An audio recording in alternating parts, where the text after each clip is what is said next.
You ask Tiger to solve. This deals with linear equations with one unknown. The final result is f equals 7.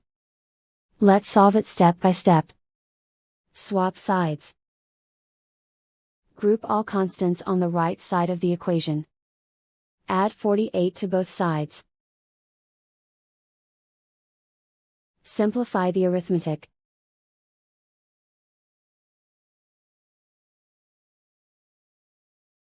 Isolate the f.